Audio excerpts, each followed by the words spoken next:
Well, welcome to Brother to Brother Sports, the podcast. It's your boy JustG.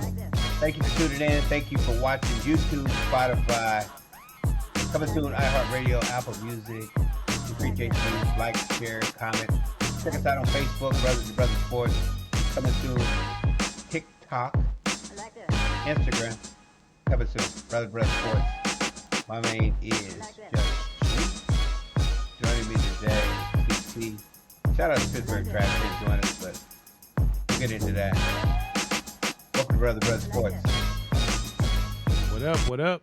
What up? Give it up for the co-host with the most, CT. What up, Chris? What's good? What's good? Appreciate the intro, G. Glad to be back on Bro to Bro. Always a good time chopping it up and getting into the real. Listen, I know. I got some isn't things it to crazy say about that, the draft. Yeah, let's do it, man. Yeah, let's do it. We always talking about sports anyway. We might as well get paid for it. Money. We get paid for it yet. But how you doing? With how the you doing, man? barbershop. You must be out of your goddamn mind. Joe Louis, the greatest boxer. Where the barbershop meets the film room. That's it. Bro to Bro Sports. That's it, man. This is it's a good time, man. I'm glad we've been doing this, and it's been a lot of fun. You know, we learning the technical aspects of it with the software and the video and the audio. It's just gonna get better, you know. We're gonna play with some things, and we're gonna do it big. We're gonna keep this going all year. Don't forget to like and comment, subscribe. Let us know what you think of the audio, the video. Give us any suggestions. Like I said, we can talk about football all the time. The NBA draft's going. The NFL draft just passed, and the NBA playoffs is going on right now. And you know, we love to talk about that stuff. We're golfers, so we love to talk about golf. The U.S. Open's coming up soon. So if y'all got something y'all want to talk about, you know, hit us up, Brother to Brother Sports at gmail.com or Brother to Brother Sports. You know, jump on YouTube, leave a comment. When we get to Facebook, DM us, and we'll get in touch with you. Okay, so first topic, NFL draft, man. We had a draft. We're going to get into Shedeur in a minute. So what do you think about your Packers draft? You know, I think the Packers went into the draft, and you got it earlier in my podcast, and they wanted a defensive tackle, cornerback, and I think that those are their early targets, and those guys went off the board like hotcakes. You know, you had Derek Harmer that went early, you had Grant that went early, you know, in the top 20, and so when it came to the Packers pick, I think they just picked the best dude available. They have Romeo Doubs, who's got a concussion issues, and you know he had his issues. He got suspended a few games, and want to bring some more competition into that room, went to the receiver room, and they did that with 2 drafts, with Matthew Golden, and I forget the other guy they grabbed in the 3rd round. But yeah, I was surprised. I was like, man, do they need wide receivers? Where's Dobbs? Yeah. And y'all picked up Hardman from the Chiefs. I think he's going to do the kickoff and punt returns. Yeah. But, they brought a lot of people into the receiver room, man. And they got the guy that's 6'4", got some wiggle. He don't have a lot of route running ability, but I forget his name. It's what is it? Savion Williams. You know, so they got 2 receivers, but they already had a loaded receiver room. You know, Watson, he's out probably until 9th week of the season with an ACL. Dobbs got concussion issues. Then Dontavian Wicks had a lot of drop issues. He's a good player, but you know they just were amping up the competition in that room. I do like their 2nd round pick, Anthony Belton from North Carolina State. Man, that dude's a unit, man. He's huge. He moves. He played tackle. I project him to be in a guard, but you see him ragdolling and pancaking cats. So I like that draft, but for me, their core needs, which were pass rush and interior defensive line, they didn't address. What about you, man? What about the Chiefs? Man, the Chiefs. People ask me all the time, and I'll be like, the Chiefs got fat guys, and they got fat guys and wide receivers, man. And they picked up a late running back. Um, we just need the best available, and they reached on some guys, got some projects, uh, but they got Josh Simmons from Ohio State. They got another guy from Tennessee, a lineman, deep tackle. Got a cornerback from Cal, Noah Williams. These guys, when they picked them, they were best available, so I felt good about that. When they got into the lower rounds, like where was that? Pick 4th, 5th, and 6th. That's 4th, 5th, and 7th. They took Royals, and then Basa and Bradford Smith.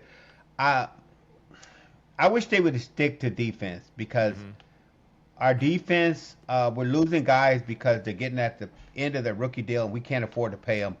As long as we got Kelsey and Mahomes on the payroll, they try to redo those contracts, but still, you got one guy making 40 and one guy making 15 to 20. They say the quarterback, the salary cap's going to go up a little bit, but that just means more money for Mahomes.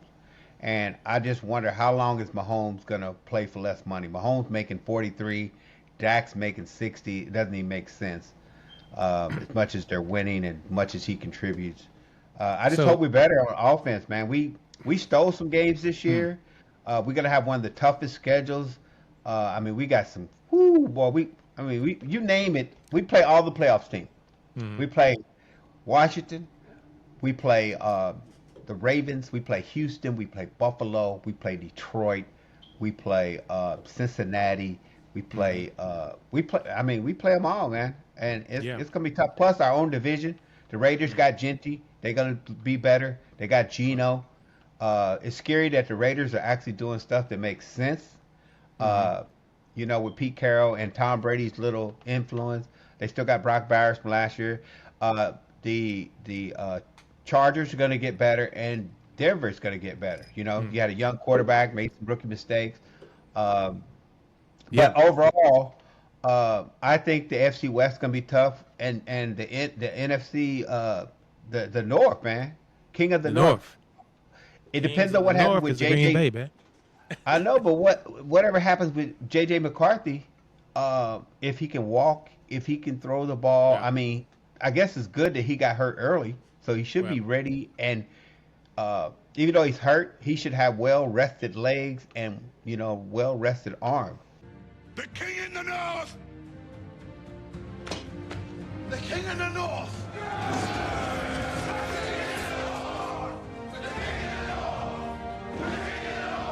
And he don't have Let me ask you this. Do you think that Josh Simmons comes in and immediately takes a role at left or right tackle? I think they're going to have to. They kept some people. If he can just be what they did, like last year, even though they traded away, they're gonna keep the veterans in, and then they're gonna rotate out to try to figure out who plays left tackle or right. I just hope we don't do what we did last year when we start moving guards to tackle. We got to come up with something better than that. When you start moving guards to tackle, you got people playing out of position, and shoot, man, they're going to get Mahomes killed, man. He was running for his life during the Super Bowl, and then some of those playoff games, running for his life. And he would have played in that Denver game that Carson Wentz played in. He was running for his life in that game. I can't believe we got shut out by Denver, but they wasn't trying to win that game, but they wasn't trying to get shut out either. But Rasheed Rice will be back this year. We got some young guys. We got Worthy. McDuffie's still the man. We need to get a couple good years out of him because we're going to have to start paying him too. They re-signed Nick Bolton from University of Missouri. I'm glad they made that happen because I thought they were losing. Willie Gay's back. And Chris Jones, I hope he's got a couple years left in him because we need him because he's a beast. But what about, Jawan Taylor is their starting right tackle, right? Always offside. I'm wondering they want that competition. That's why they brought in Simmons. Yeah. Right? He's a good player. He got a lot of penalties, right? But they're gonna call that now. It's obvious. But I get Mahomes getting the calls, but man, that guy, he starts way too early on every play. And I think he had like 18 false starts, and you can't have that. So, in your opinion, are the Chiefs better, or are they staying the same, or are they worse? I think they're better financially because they didn't overpay for people that they didn't try to keep people and overpay them. So, like their running backs, they got Kareem Hunt, they got Pacheco, and they got Elijah Mitchell, and them guys probably make like $8 million total together. When you got Saquon, just got the big bag, $20 million. I think I think they're going to be okay on that side. None of the wide receivers are getting paid.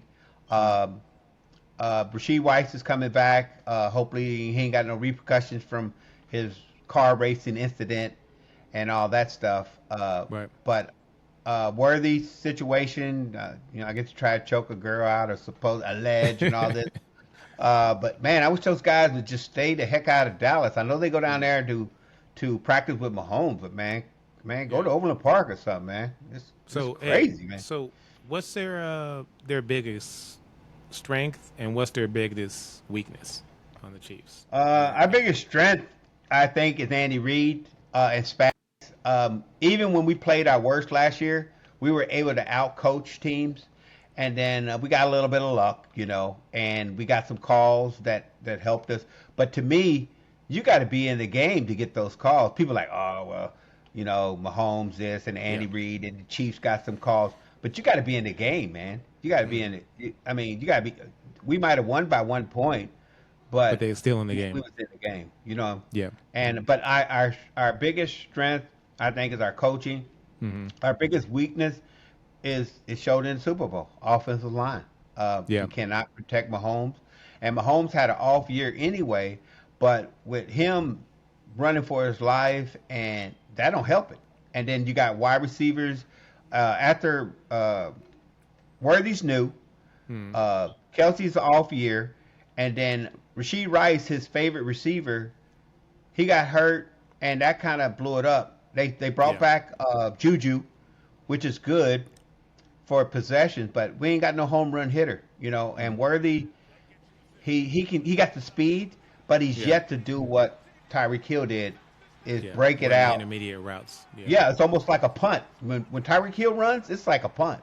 Yeah. Ain't nobody out there but him, and I don't see that. Worthy, he's good with the jet sweep, out the backfield, but he's so small. I wonder about him getting hurt. But let me ask you this. We gotta get that. So we gotta get the offense line together, and we got to get some free agents, man, to want to come in here and chase the ring. So let me ask you this. So I know you said offensive line is a place of weakness, but if you're in the Chiefs front office, you're Lamar Hunt or whomever, what area, if you could do the draft over again, would you have addressed first and foremost? I would have, man, if we could have. See, the problem is money. I would have had my scouts find some second year, third year offensive linemen and trade those draft picks. Because we need to win now, because Kelsey got 1 or 2 years. Chris Jones 1 or 2 years.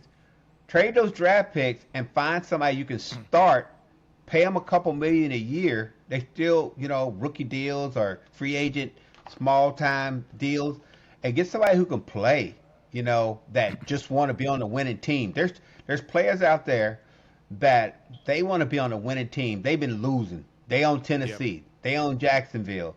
They own Atlanta, and they just want to win.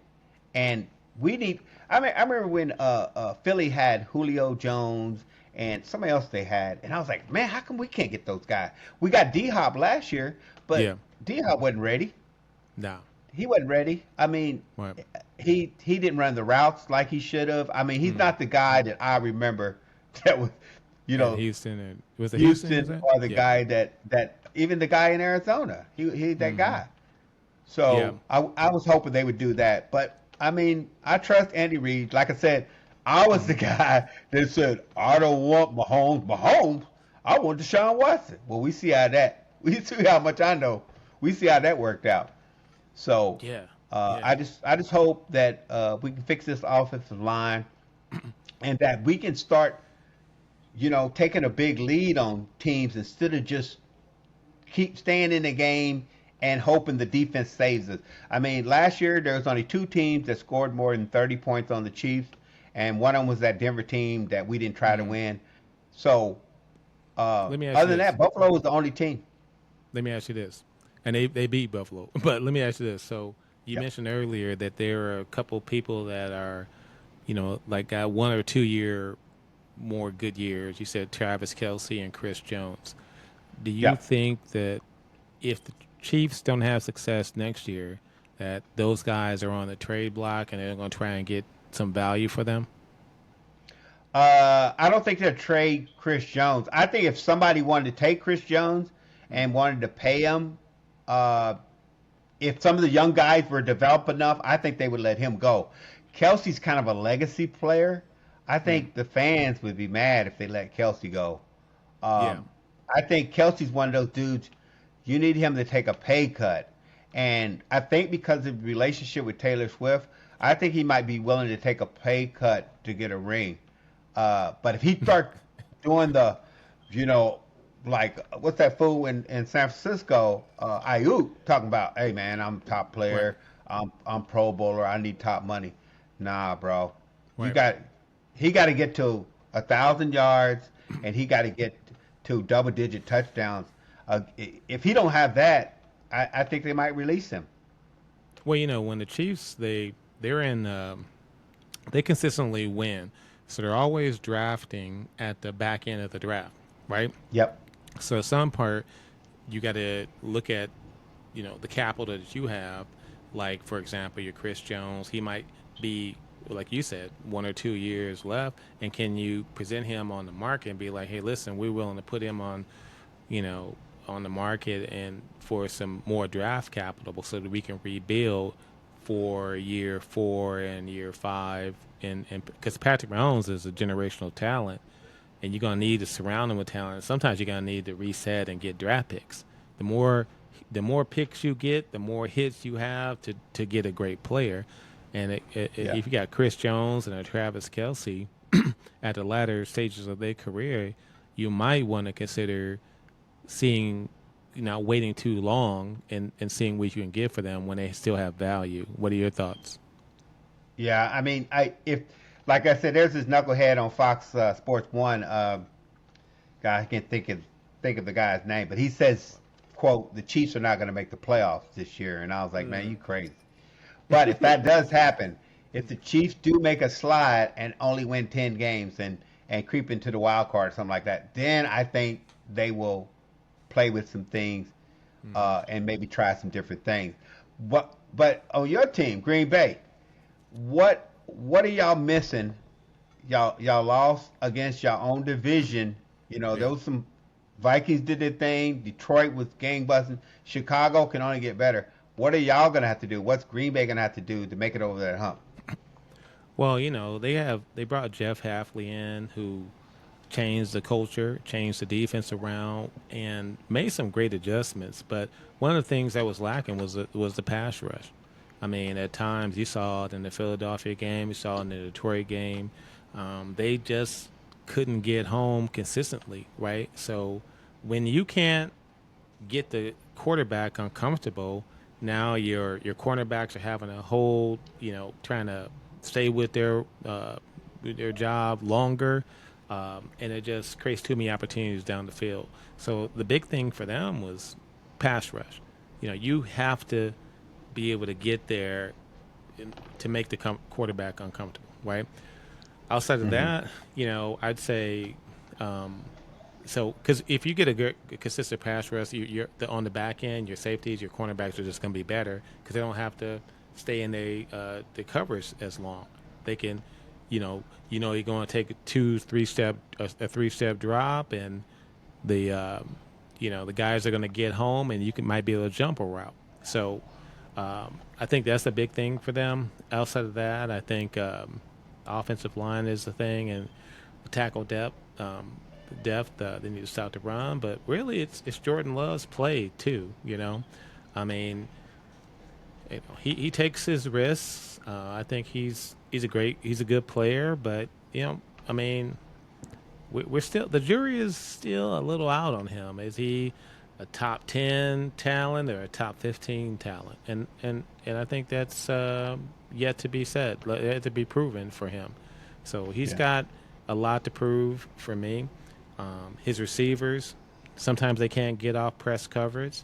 They're more good against zone coverage. Holding on to the ball. I think we led the league in drops.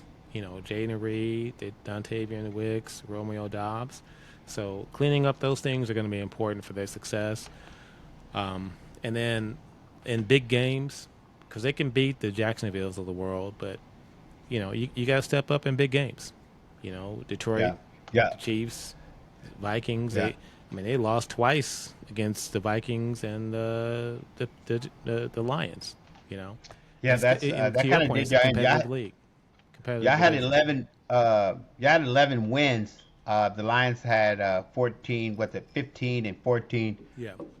With the playoffs. I mean, what are y'all gonna have to do to close that gap? I mean, how many wins you think is gonna take to win the North?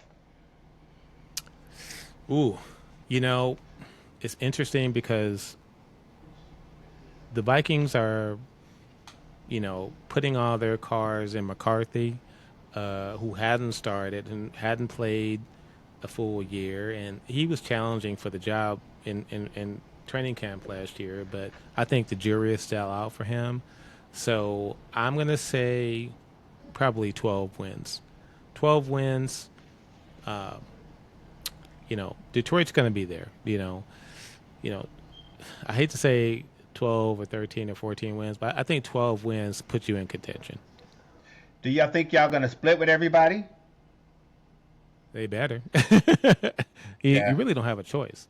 You got to take it to the woodshed in Minnesota. Then Minnesota came in early, whooped you in Green Bay, and beat you in Minnesota. Detroit did it. I mean, it's about manhood and stepping up at some point. So you got to split. And now you got a rising Chicago. It's gonna be tough, and it's gonna be hell. It's gonna be hell, man. Okay, I'm gonna give you some teams. I'm looking at y'all schedule. Okay, so this is y'all home schedule. Y'all got Vikings, then the Lions. Y'all gonna win them? Y'all gonna win one? Yeah, I think we win. I think we win. We probably win both of those games. Okay, then y'all got the Bears at home. Yeah. Now, here's the rest of your home games. But, one of them's going to be on the road because I think y'all going to be one of the teams that play in London or Brazil or Germany, wherever they're. Okay, so you got the Eagles, Washington, the Bengals, and the Ravens. How y'all do with that? I think they beat the Eagles. I just think it's the law of large numbers. So the Eagles beat them twice last year, and everything comes back to the mean at some point, and so they're going to lose. They haven't played the Ravens. That's a potential loss. Who was the other teams? Bengals. They could surprise you. That's a road team. That's a potential loss. It's hard to say. Now, y'all away games. These are away games. You got at Jerry's World. Y'all play Dallas. Y'all play the Giants in New York. And y'all play at Mile High. I think Denver's going to be a tough matchup. I'm not so worried about New York or Dallas. I think we can handle both of those teams. I mean, they're in a transitional period with coaches and that kind of thing. I mean, let's face it, Dallas with Dak Prescott, they got a lot to prove, but I think Green Bay beats them. Denver is another thing. I think that's a tough one at Mile High, and they're on the rise, and they've gave them trouble in preseason last year. We'll have to see. Okay. But, yeah. And then your other ones, you got Cleveland in Cleveland, you got Pittsburgh wherever, and then you got the Cardinals. I think we beat Cleveland and Pittsburgh. Arizona is probably a trap game that we could lose, but I'm not scared of those teams. Kyler Murray is an unproven dude. He's quick and he's all that, but I think just like last year, I think we beat them. I think we can beat them again. I think we can beat Pittsburgh as well, and I think we can beat them if it's in London or in Pittsburgh. I'm not afraid. In fact, the only thing that a caveat is does Aaron Rodgers play there, and is he the guy that pushes them to a win? And that could definitely happen because he got a chip on his shoulder, man. If he's on this game, it's gonna be an L for Green Bay because he's got something to prove, right? And I'm sure he wants to stick it to us. Yeah, Travis is not here tonight, but man, it's crazy that Pittsburgh didn't pull the trigger on a quarterback early. It's like Aaron Rodgers is still holding them hostage. He's like, I want to focus on my personal life, and football be football. Now, like Travis says, he is practicing with the wide receivers, throwing the ball around, whatever. But still, man, he holding them hostage. And I just thought about it. If they would have drafted Shedeur, man, it might have shook up some things. Because I think, you know how Aaron Rodgers, he gets in his feelings where he's like, I want to be the man or not. Yeah. And people said that if, for some reason, if he don't sign, that leaves them with just who they have or trying to get Kirk Cousins. And boy, if training camp comes and there's no Aaron Rodgers and there's no Kirk Cousins, oh, man, that ain't looking too good. Yeah, I agree with you. It's going to be tough for them.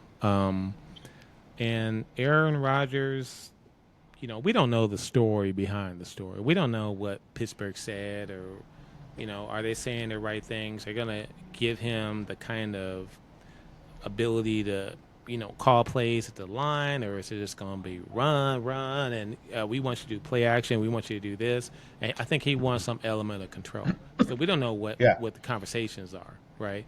Yeah. We do know that their best opportunity to win is to have a quarterback like him because they're equipped to win now with a great defense. They got T.J. Watt. They got guys on the defensive line that they got they got pretty good offensive line. Defense is okay. I mean, they're win now, right? So they need a quarterback to step in who's ready to win now with a Shedeur who we'll talk about that later, but I don't think that was the answer. No, not at all. But that's kind of the recap of that. Like you just brought it up. Let's get into what happened to Shedeur. So the next topic will be we'll talk about what happened. What happened to Shedeur? What happened to Shiloh? That. I mean, what are your thoughts on that? I mean, he dropped, and Mel Kiper, I thought he was gonna blow a brain. I thought he was gonna blow a blood vessel or something. Man, he was so mad. Right. I mean, and people was mad, and then the whole thing was weird. But they said it was the most watched draft all 3 days because of that, and people were just waiting to see where he went. Yeah, that was must see TV, bro. I mean, there's 143 players better than him. Yeah. Well, I don't know. It's tough because we talked about this in our earlier podcast, and I said that. And you was right. I'll say it right here. CT Chris was right. I mean, I had him going to. I owe him a round of golf. I had him going to the Giants, and Travis had him going to Cleveland. Chris was right. He was right. And I mean, he the only one that knew.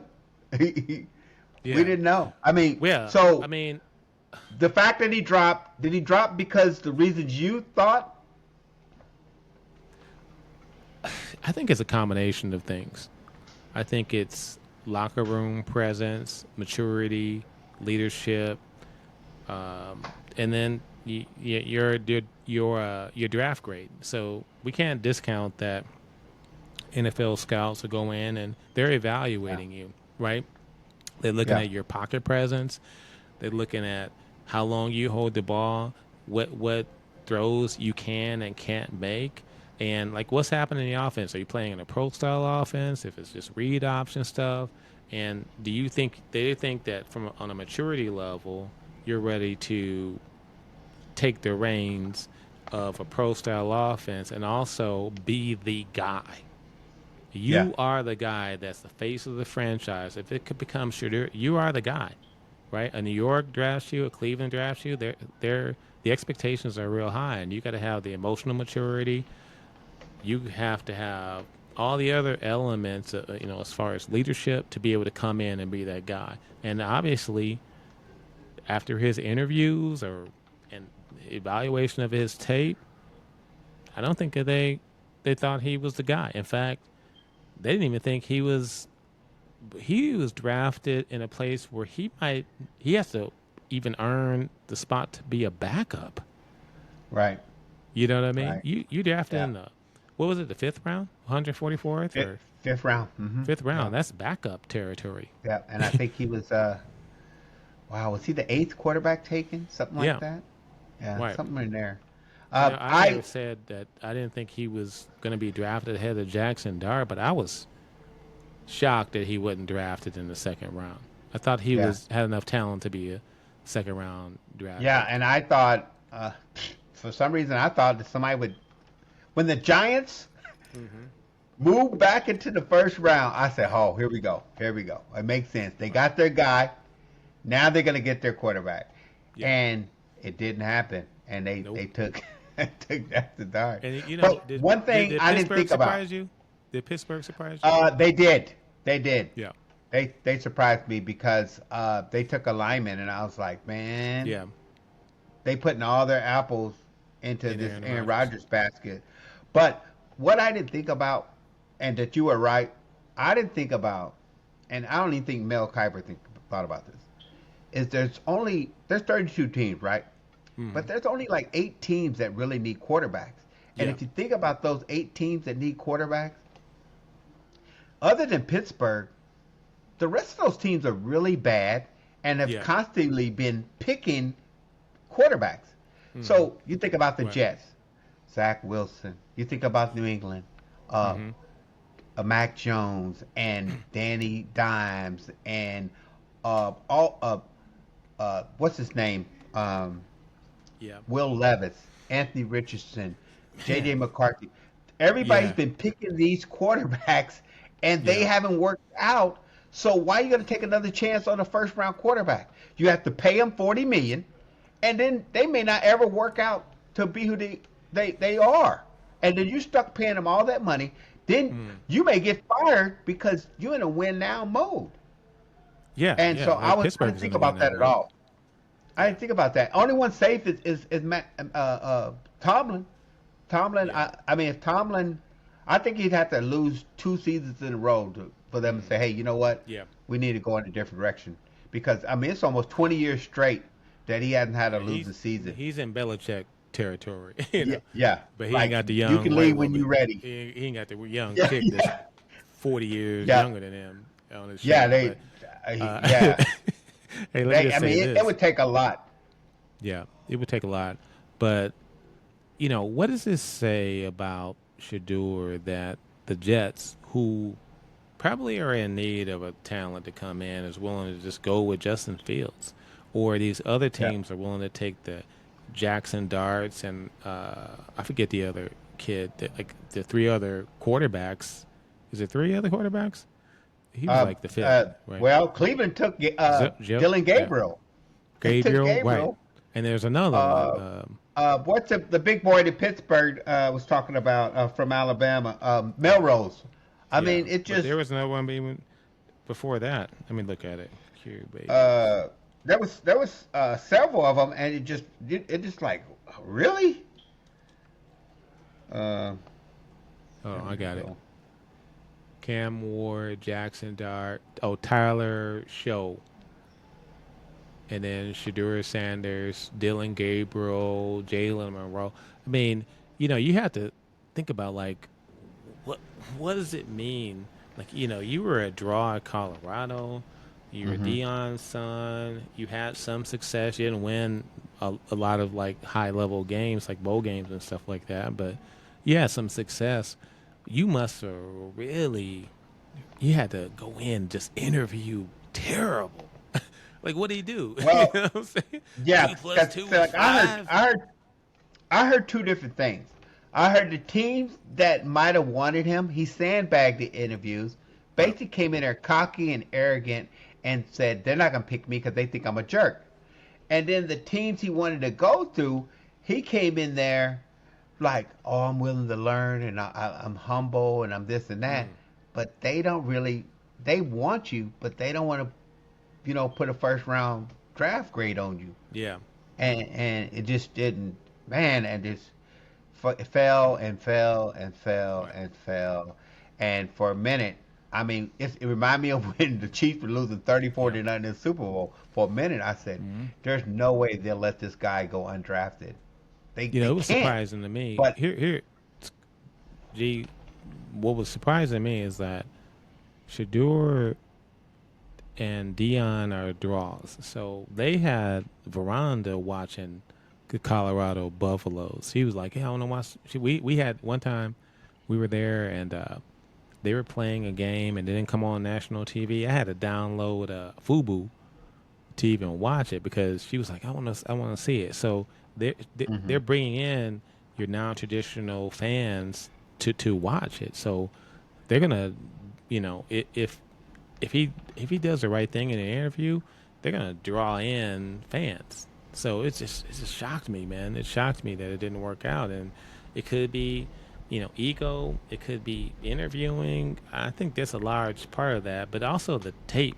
If you ever look at the tape, it's holding the ball, it's taking sack after sack, and Yeah. again, he didn't play He's behind a great accurate. offensive line. Uh, he His offensive reminds line was me. terrible, right? Yeah, he reminds me of Aaron Rodgers, not the fact of the quick release.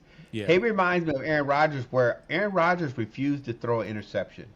yeah, And Shedeur has a little bit of in there. He'd rather take a yeah, sack than an interception. yeah. But you can't do that in the pros, man. No, because you Because gotta all throw those, guys open. yeah, and Sometimes you sacks. can't just wait for them to clear the coverage and whatnot. You got to throw them open, right? You got to Yeah, trust that they're going to make a play when there ain't a lot there, right? And he's yeah, holding. And he likes to throw it when they're wide open. And yeah. lucky for him, he had one of the best receivers in the game, best DBs, and Travis Hunter, Yeah, right? and even the other kid on the other side, Joe Horn's son, Yeah, man, that was a good wide receiver. And then the tight end was good. right. That was with him that first year. I think he transferred in the Hmm. portal. But let's look, even the Saints, man, they took Tyler Slew, man. Yeah, I looked and I was like, if Jackson Dart, Tyler Slew, or Jalen Milrow, or Dylan yeah, Gabriel, do you know what's going to happen to them coaches if Shador yeah. plays better than any of them? If yeah, It ain't gonna if be looking he good. But look, that don't even look like that's gonna happen. Shedeur, Yeah, I think there's 5 quarterbacks in Cleveland. Is there yeah, 5? He's yeah. competing They against. I think He uh, might not even get any practice time. well, that's How what are you they gonna get on the said. field? They said the only thing's gonna help him is that Joe Flacco don't need no time. That he's a Right, veteran, he don't need no time. And he's a veteran that already played on the team twice, so he knows the offense, he knows the receivers. So right. it's basically Dylan, Kenny Pickett that had a horrible Yeah, stand in Pittsburgh and just whatever he did in Philadelphia, but get a ring. Uh, yeah, and Dylan Gabriel, Shadeur outplayed him in college, but Shadeur's stats were better. But the way Dylan played, he looked more like a pocket passer yeah, than Shadeur. Shadeur looked like yeah. he was reacting to whatever was happening, not Right. like he wasn't like running the offense. You know what I mean? He would just like Yeah, I you want to can say see a him. school. If you look at this tape, he's looking at his guy. He knows, okay, the play. He's not Yeah, looking the guy off to get the safety to come up and try to play it and stuff like that. He just yeah, eyeballing his guy all the way down, and yeah. and And I've Travis seen it. Hunter and Horn, when he threw Right. to those guys, they were open. They was They were wide open. open. They was They were they're open. talented. Right. It was that punt again, like I said about Tyreek Hill. It's that punt. Like, hey man, I'm gonna throw this ball to the 20-yard line. You be there, and the ball's gonna be there. Right. But Right. if he don't get time, if they got the rush on, yeah, he got ate up. I mean, he got sacked. Now I'm gonna say that he played behind not a great offensive line, but some of it's just holding the ball. Some of it's, your coaches are, not putting you got those long developing plays. It takes time. You got to sit there for it to clear, and you're gonna take a lot of sacks. So he took too many sacks. And then the other thing is, if you look at him, he has some success scrambling, but man, he from an athletic profile, as RAS, I just don't think he's like the. He's not Mahomes. He's not Lamar Jackson. I don't know. I don't know who I would compare him. Gosh, he's not even Jalen Hurts. But he reminded me of. I hate to say it. He kind of reminded me of Joe Burrow. Joe Burrow runs when he have to. Right. Other than that, he ain't all that. That's why when I see Joe Burrow run, I'll be like, what? Yeah, but Joe Burrow could make the touch throw. He can throw it on the book. He can make all the throws. And Shedeur is more of a touch kind of thrower. He's not throwing a dude open. You know what I mean? He's covered. They got safety coming over the top, and he's getting the ball in that tight window because he's getting there just when he needs to get it there, right? I don't see it in the tape, and I sit there and looked at a whole like 3 sessions of the tape, and I was like, the all 22, and I was like, okay, I see what he's doing, and they're having some success in that. I mean, Travis Hunter coming wide open, and then he's got that run after the catch ability. Like he's getting the ball in the end zone. You just get it to him, right? Yeah. And so I don't know. A lot of yards after the catch. I mean, a lot of that. It's and I know some of the teams in the so-called Big 12, Big 10, whatever they call it, they're not very good. But man, I remember they played Colorado State, and man, that game was back and forth, and they were eating them up, man. And that's Colorado State. I know that's an in-state rival, but I mean, they were eating them up. Hey, let me ask you a quick question. So, you're Jacksonville, and you traded up to get Travis Hunter. How do you use him? Use him as a receiver? I think they're gonna use him at cornerback, both, because he's kind of a slight dude. I think he's gonna do both. He might not. And I only say that. I say he's gonna do both only because they got a new owner, they got a new GM, and I believe that they looking for a spark. They want to sell tickets. They want to sell jerseys. They've been irrelevant, really, because Trevor Lawrence hasn't panned out. They got the kid last year. What's his name? Brian. That kid. He did good. If they put them guys together and get the running game together, that division is winnable. But I think they did that. I mean, and then okay, we talk about the trades. I don't understand why Atlanta traded. I don't understand. I don't get it, man. And next year's draft with Arch Manning and some of them guys coming out, that's going to be a good quarterback draft. And, Atlanta, I know they don't need a quarterback, but, man, if you could get another Abdul Carter type player, I mean, you could get that. And say Atlanta wins 5 wins, they win 5 games, man, the Rams are going to have a good pick. And the Rams, pretty much Matthew Stafford's on the way out the door. They may be looking at getting a quarterback. That's a trade I didn't get. I think everything else went as scheduled. When I did my little mock first 10 picks, everything went as scheduled except Shedeur. I mean, it was like back to back to back to back to back. I didn't understand the Saints. I didn't understand Pittsburgh. I didn't understand why Seattle took a quarterback. The Raiders took the running back. I hope he does well. We was going crazy at work today. We was talking about. Let me ask your thoughts on this. So fantasy football, right? We was talking about where would Ashton Gentry go in fantasy football, and Rob, he a Raider fan. Shout out Rob. He talking about this dude's a top 10 pick. a running back that is a rookie. You know what I'm saying? I told him, I said, I got to see 1,000 yards first. I can't think of a running back. Bijan had a good year. Who else? I can go back to what's his name? Oh man, we was talking about it today. But there's only a few Saquon running backs that balled their rookie year, and most of them were big guys. So, do you think this guy's going to get 1,200 yards rushing, double-digit touchdowns with the Raiders? I think that there's a likelihood he gets that. Now, who's the quarterback they got from Seattle? I forget his name. Geno Smith. Right. He can deliver the ball and stuff like that. But for me, for a running back to get onto the field, it not only they have to be able to run the ball effective, but they also got to be able to block. Yeah. Like you can't have a tail like okay, they brought Genty in and we know it's going to be a run. It's going to stack the box on you. Like has to be a pass. You got to be able to block. And so if he and a lot of rookies can't come into the league with that ability. They have to learn it. And he carried the ball a lot and whatnot, but he had to learn how to block. And if he can't do that, I'm thinking it's a 900, maybe 1,000 yard season. And right? I said 1,000, but when you're paying 17 games, pretty soon 18 games, thousands is pretty easy to get. But still, you're gonna have to have some breakout 150. And I told him, I said, man, y'all had the running back, Josh Jacobs. Right. Look what he did with the Packers, man. Yeah.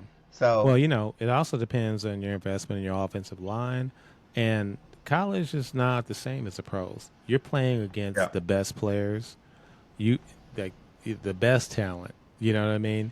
And so you can come in and you may have had success against college players, and maybe that doesn't translate your first year, right? Because these dudes are going to be on you, right? That's how I feel. And for a guy like Travis Hunter, I don't know if I'm the GM or the coach that I'm going to move up in the draft and exhaust that draft capital and only to burn a player and expose him to injury like they would with Travis Hunter playing 100 and something snaps a game. I think it's situational.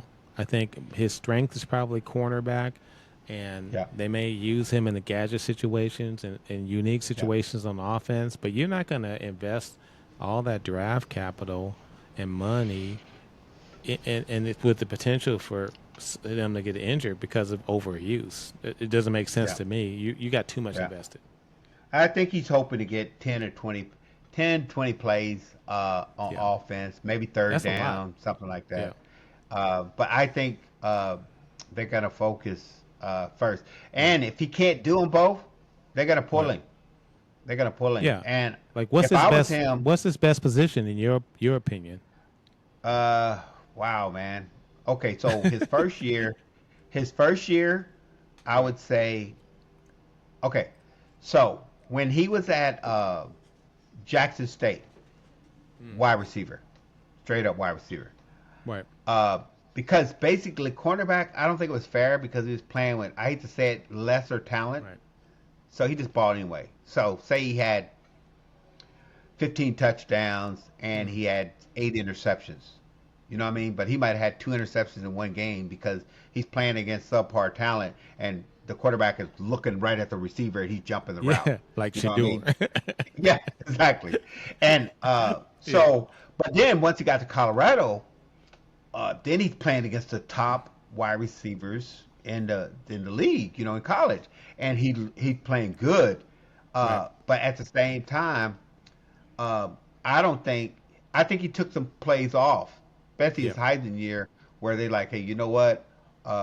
We need him more on defense, and basically what Colorado would do is get the lead, and then they would take him out of offense, and just play defense, and that's how one of the top wide receivers, one of the top running backs. Hey, but let's get into who we don't talk about. Before we go to the next subject, we also got to look at how they do minute management in the NBA. Like there are times you can go to a game and the Giannis is in, the LeBrons don't even play because of the wear and tear on your body, right? And I just think that Jacksonville is going to have to make a decision. They're going to have to say, you're either going to play, we're going to limit your snaps because we don't want you playing 100 snaps. Your body's not as small as you are. He's a good player, but, as small as you are on all the contact you take, we don't want to make this investment in you, and all of a sudden we only get 3 years out of you, and you got an ACL or you got a Achilles tear, and all of a sudden you ain't the player no more. So it's either, and then here's the other thing: like you're in 2 rooms as far as what you got to learn on game day. You're in a cornerback room studying that film, studying that game plan, and you're in the receivers room. And I'm not saying that Travis Hunter's not a smart dude, but that's a lot to digest at the NFL level. Yep. Let's make it simple. Let's make it easy for him to succeed, and then build on that success. Maybe have him do some gadget stuff or something like that. But I would not expose him to, the wear and tear. That's just me.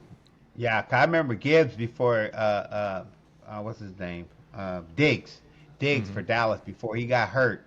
Yeah. He was trying to play both ways and all that, and then once he got hurt, that was done. Yeah. But before we run out of this, let me ask you this: would he? Yeah. Did he return kicks too? I mean, because he could probably do that. I mean, you can use him all. Yeah, they won't do that. No, because but that's a Dion. Not punts anyway. Yeah, they won't let him do punts because punts is a good chance of him getting hurt. And the new kickoff, even if with the little tweaks they done, it won't be the same. Won't be the same. No, not at all. All right, next. Hey, but let's before we get out of that though, who we don't talk about, Shiloh. Shiloh went undrafted, but he made a team. Don't talk about Shiloh. No. Yeah, Shiloh got. I guess Dion made a called in a favor, or whatever, and Shiloh is a signed undrafted free agent to the Tampa Bay Buccaneers. Man, what do you think about that, man? I think the pressure's off. I think he's got an opportunity to develop. I think he's going into the Buccaneers, who historically have a great, defense and a tradition of strong defense.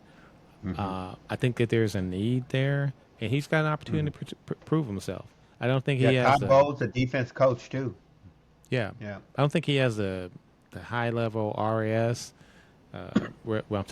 Relative athletic score.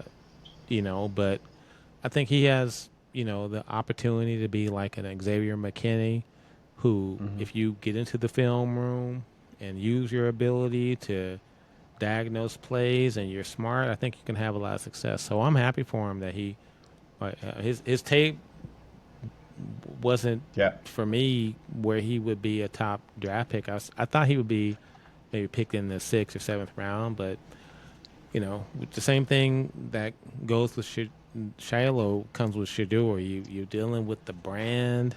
You're dealing with, all the drama that comes with it, the locker room conflict. For example, y'all lose a game, they come in to talk to Shiloh, and he coming off the bench. You know what I mean? It's because he's a celebrity. He's just that dude. So I don't think anybody wants that in their locker room. Yeah. But for him, I'm happy that he got picked for Tampa Bay, and I think that we'll see where it goes. Maybe he's going to have a great career. Yeah. What are your thoughts? So let's. I think he'll be okay. I don't know if he can play corner at this level. I think if he plays safety, that he'll be able to get some help. And play kind of a quarterback back there. Tampa Bay's defense is already pretty good. Right. The South got Penix Jr., Baker, and the Saints have no quarterback. So, dude, I like his chances. There's something there in the tape that scouts didn't like. I don't know what it is, and I'm not. Yeah. I don't analyze the tape, and as far as your 3-cone and your short shuttle and your 10-yard and 20-yard split and your 40-yard. I don't understand how all that works. So, but you got experts to say, well, you know what? We don't want to draft him, and Yeah. I remember him when they played against Caleb Williams before he left to go to the pros. And I remember Dion kind of pulling him to the side, like, "Hey, bro, you just got burned up like Richard Sherman over there, you know, you know, and He in burned the up wrong like place. Freddy Krueger. Yeah, he in the wrong place, and Hmm. man, UCLA was clicking, man. I mean, that was a shootout game. I think Caleb Williams had 6 touchdowns and Shedeur had like 5. I mean, there was no defense in that game, but I just remember Dion fussing at Shiloh a couple times. He fussed Yeah, at Travis Hunter a couple times, like, "Hey, yeah. man." I mean, But you Travis get Hunter's your like, "Hey, feet. that wasn't my guy. That wasn't my Yeah, guy." You know. yeah. You get your Uh, feet stuck in the mud, and you can't backpedal. You can't do those things. Like the athletic stuff, right? And then if you ain't in the film room, like you can mask some of the stuff just being a good student of the game and say, okay, I know I need to stay back. I know where I need to be, and here's where I need to be in these situations. I just got to do my job, right? If you ain't yeah, doing that, combine that with marginal athletic talent, yeah. You yeah, get what I'm saying? So yeah, that's how I feel, bro. yeah. All right. Well, let's wrap it up with our last segment. We're gonna get into the NBA playoffs. The Lakers then went fishing. Let me just see who's gone. Update you. So the next round is Cleveland versus Indiana. Miami's fishing. Milwaukee Bucks fishing. Oh, uh, Detroit Pistons, man, they hung in there. They hung in there, but they fishing. Orlando Magic fishing. They at Disney World down there. yeah. Memphis Grizzlies, we know they was the first to go. I hope Ja's having fun on the shooting range. He's getting all his shots in and all that. Yeah. And then today, to join them in the fishing, Kawhi Leonard and the The Clippers. Clippers. Yeah. Man, I turned that game on, Chris, and they was losing by 30. 30 Yeah. in Game 7. Who loses by 30 in Game 7? Yeah. Russell Westbrook clowning them, Duncan hanging on the rim, Jamal Yeah. Murray just shooting from wherever. Jokic probably had like 20 assists. I Something about playing in Mile High. I mean, what are your thoughts? Is that an unfair advantage for Denver to play at Mile High and a basketball game? I know it's bad for football, but Yeah. basketball with all the running and you just land the day of or day before. It ain't Yeah. like you had time to adjust to the. You know what I mean? I It's it's an advantage. It's like playing in Green Bay, or playing in the snow in Green Bay or Buffalo. That does give you an edge a little bit because you're used to the climate, you're used to it, and other players might not be. But that's not why they lost. I think Leonard, uh, you know, he was great at the top of his game when he was San Antonio. yeah. Yeah, he Yeah. was. He was the guy And there, and he was he a got great hurt defensive there. player. Yeah, He went to Toronto, won a championship, right. and then after that, he's always been hurt, man. Load Yeah, management. Uh, load management. uh, So I was yeah, surprised with Norman Powell and James Harden and Kawhi. Man, you got three guys that can score 25 to 30, yeah. but there's some of them guys don't play defense, and if you can play against Denver, you gotta play some defense. You gotta play some defense, and I was surprised. Well, not so much, but I thought the tandem of LeBron and Luca had enough offensive ability, and they had enough other parts to, as far as some defense and stuff like that, to really make a push. But hey, it didn't happen, and They don't they, it's they don't play a center. I mean, yeah, and you got Luke who's out of shape and always right, hurt, don't play defense. Then you got LeBron who's 40. They can't yeah, play 40 minutes a night. yeah, Oh, and yeah, especially when you get to this stage of the playoffs, you're playing yeah, back to backs. You know, yeah. them It's games yeah, ultimately they but coming. I thought it was better. I thought they were the better team, but Hmm. from an offensive standpoint, they had more talent. But yeah, Man, they need you a know, they got to get a big man. I mean, Rudy Gobert ate him up that last game, man. 27 points, like 25 rebounds. I mean, he was just, it was like he must have been out there with Wilt Chamberlain, man. It wasn't nobody. Let's face and it, you got it's kind of like what I said, in earlier podcasts. I mean, I think LeBron has historically needed, a team, other players, your Chris Bosh's and Dwayne Wade's of the world. He's never been a guy that really could just uplift a team like, Michael Jordan, and that's not saying that Michael didn't have, Kukoc and Pippen and stuff like that. But while those players were developing, Michael was winning. You know what I mean? Yeah. And, LeBron had to leave Cleveland, go to Miami, team up with Batman and Superman to win, right? Yeah. Then team up with another Batman in Cleveland with Kyrie, right? And now he, doing it on his own and uplifting a team. I just, and I like LeBron. Yeah. I like him, but I just mean, LeBron's 6'8", plays limited amount of defense plus help defense, and Rudy Gobert is 7 foot tall, and then you got to have a center, man. You cannot play in today's NBA without a center. Would lead me to the next game tomorrow, Game 7. You got Houston and Golden State in Houston. You got these youngsters that are ready. You got Golden State that has Steph, and they got Jimmy Buckets. But Steph, I don't know if you've seen that thumb, man.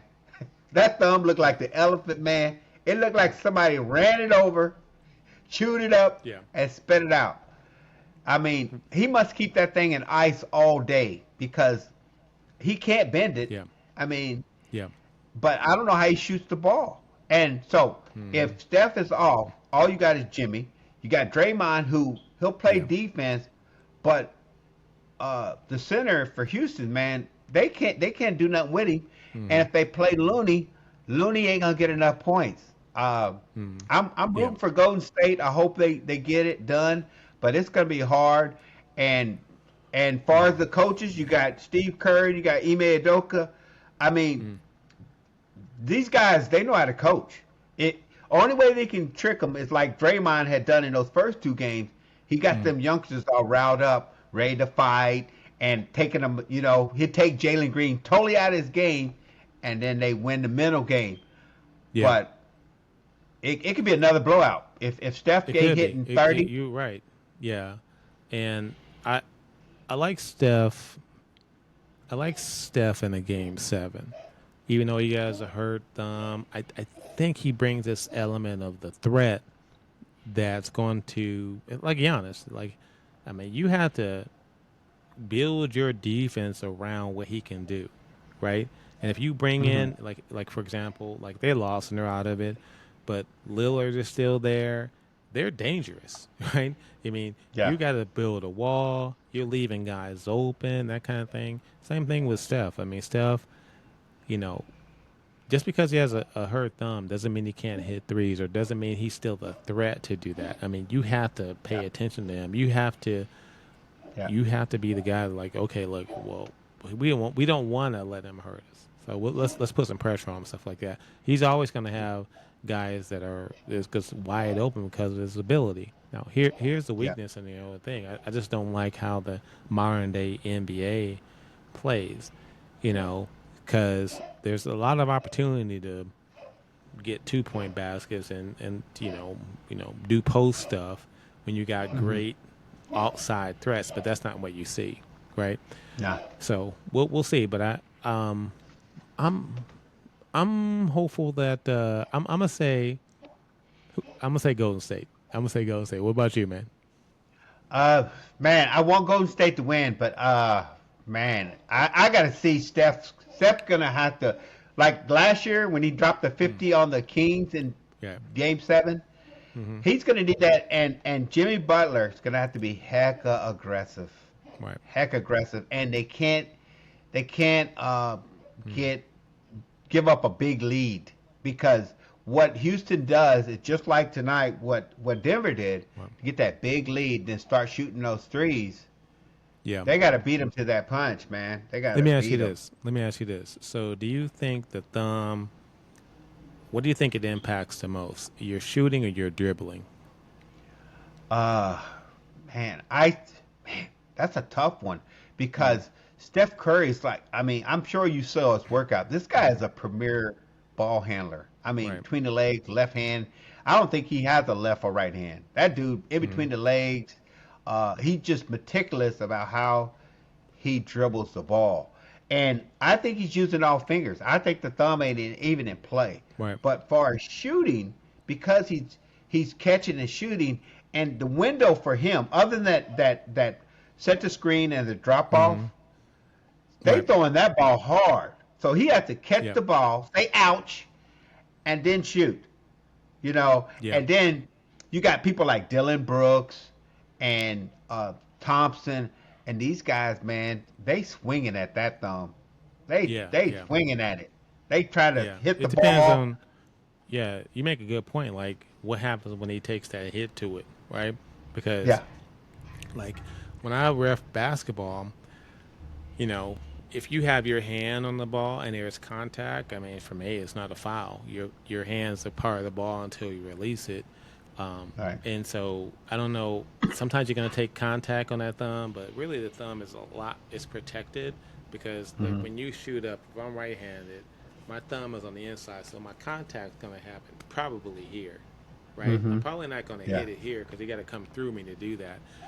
But like when you dribbling and doing all this, you also get a lot of contact. It's hard to see, but you'll see people get hit in the hand a lot, right? And those Yeah. touch fouls aren't normally called, right?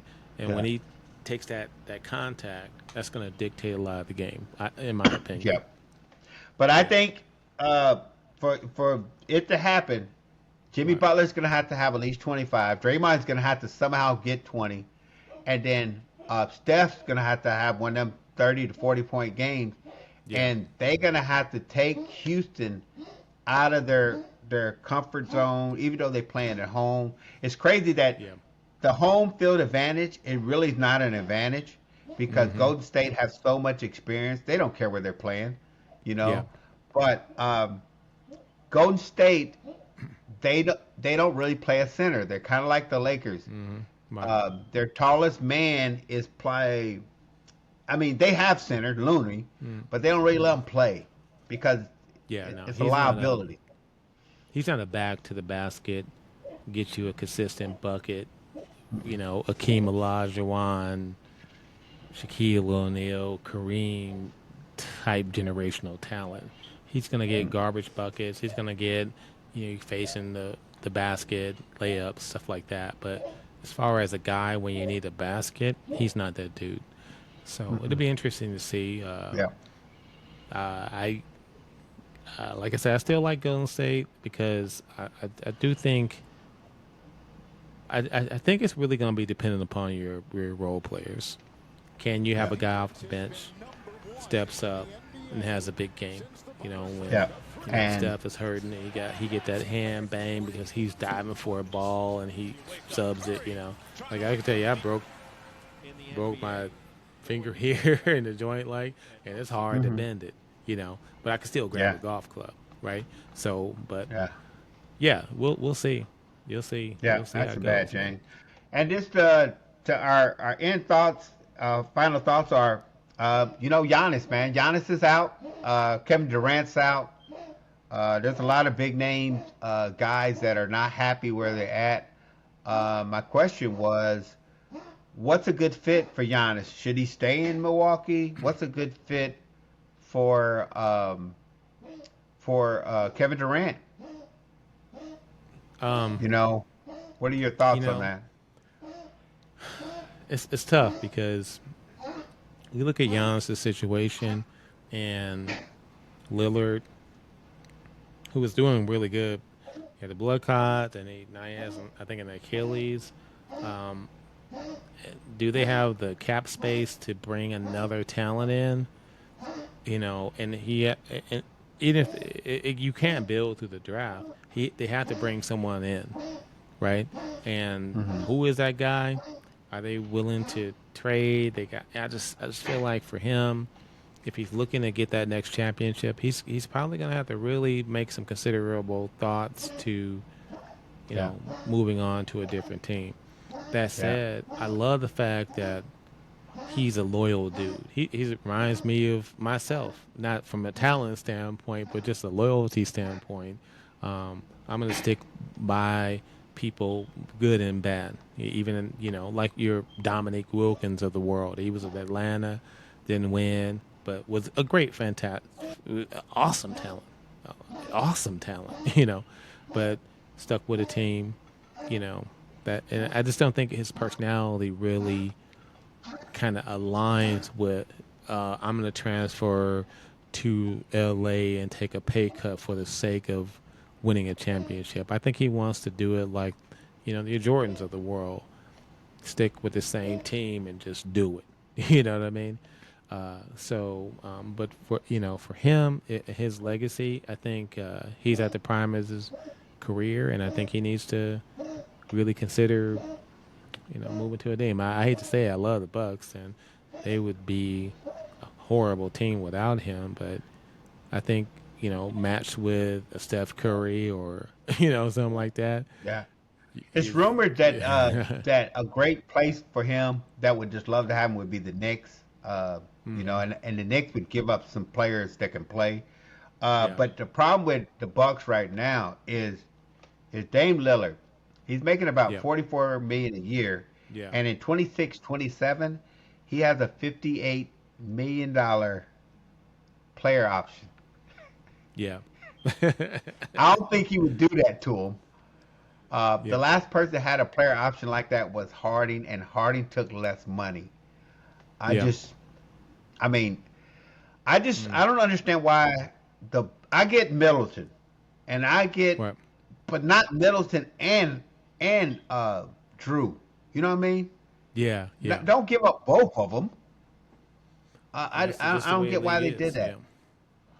And then Drew, they already won one title, right? Why not pay the luxury tax? Golden State did it for years.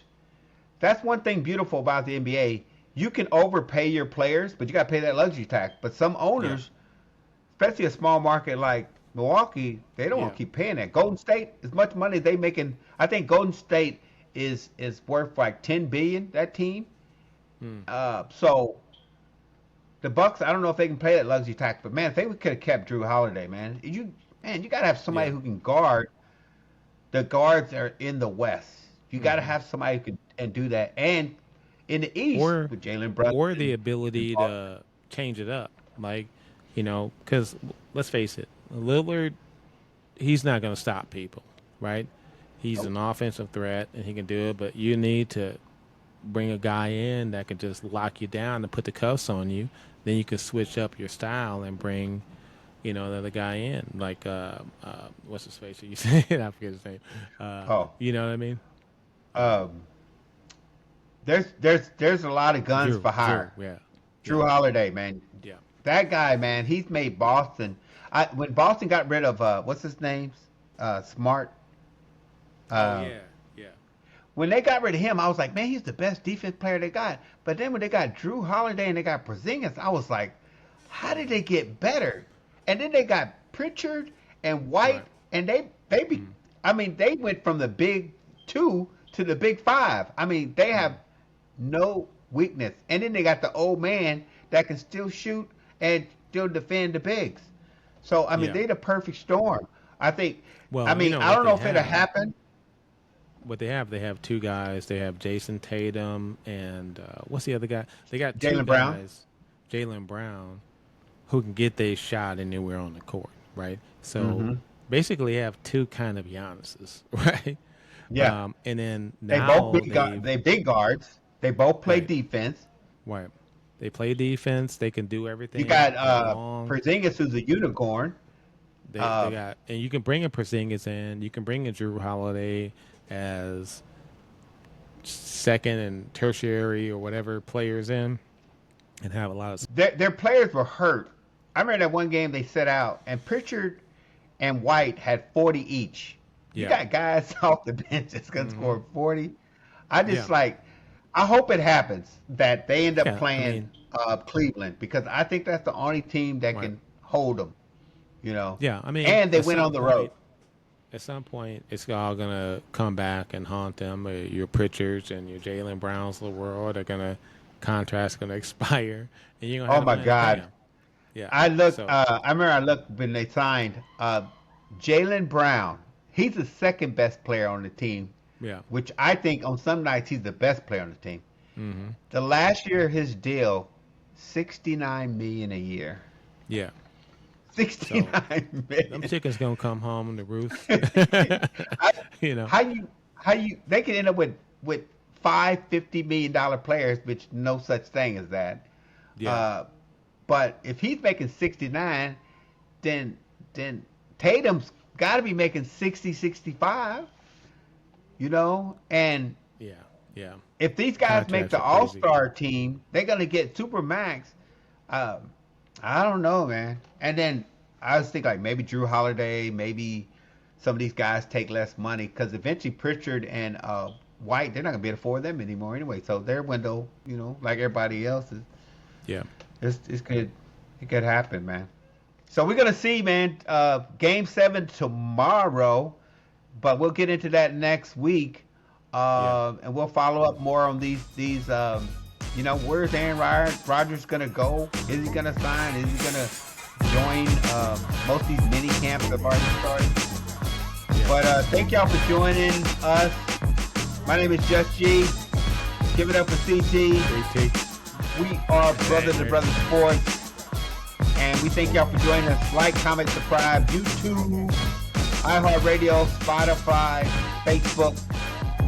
Thank y'all for joining us, man. And one last thing. Peace. Shout out to Pittsburgh crowd, man. Be real. All right, man. One love. One love. And we out.